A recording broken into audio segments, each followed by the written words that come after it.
2斤面粉一共做了这么4盘油条啊，量还是挺多的。然后后面做的会比前面的形状要更好，就是越做越会做。这次做的油条就很暄软啊，外酥里嫩。我给大家掰一个看一下啊。第2次做这个油条就比第1次要成功很多了啊。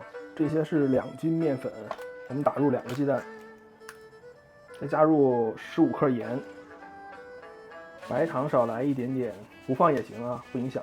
加这个油条蓬松剂，要加2包，这个蓬松剂橱窗里有啊。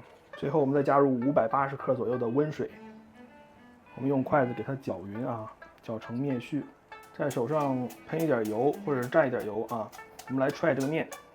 这个面不能揉，要踹。如果揉的话，容易筋性太大，炸油条的时候容易回缩。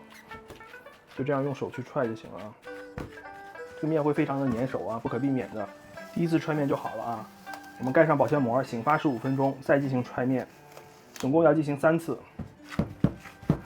看踹到第3次的面就基本不太粘了啊，然后这个表面也是比较细腻、比较光滑了。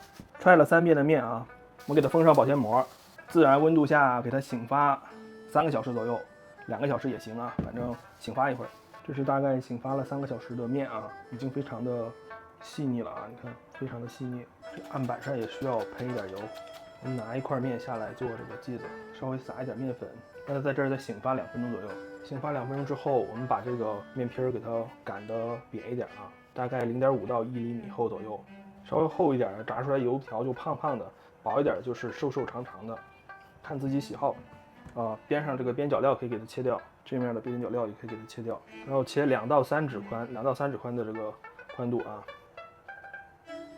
然后稍微来一点面粉，来一点面粉呢是为了把这个边缘的地方带上一点面粉啊，但是我们要把这面粉给它刷掉，要不下油锅炸的时候容易糊锅啊。这样边缘给它沾上面粉以后，一会儿叠起来，它就是2个边缘不容易粘在一起，炸出来油条会这样开花，要不会粘在一起啊。用这个筷子蘸一点水，隔一条做一个水线啊，然后把这个油条这样给它翻到手上，然后叠到这个水线上，同样的方法啊，给它翻过来，然后叠到这个水线上，然后我们用这个筷子给它稍微压一下啊。炸油条的油温要控制在180度到200度之间啊，温度不能低，如果低的话，这个油条容易炸的时间长变硬。如果家里没有那个油温计啊，没有油温计的话，咱刚刚做这个油条胚的时候，有这个边角料，咱给它下进去，一下进去3秒钟就能浮起来，那这个油温就是可以了啊。咱取一个油条的剂子，轻轻给它拉起来，不要太长啊。好，放进去。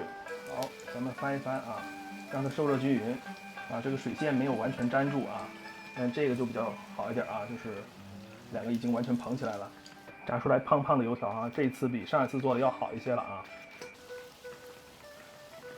这个炸好的就很好啊，这个胖胖的油条啊，因为受限于这个家里的锅比较小啊，咱拉不了外面那种特别长的油条，就吃这种胖胖的就挺好。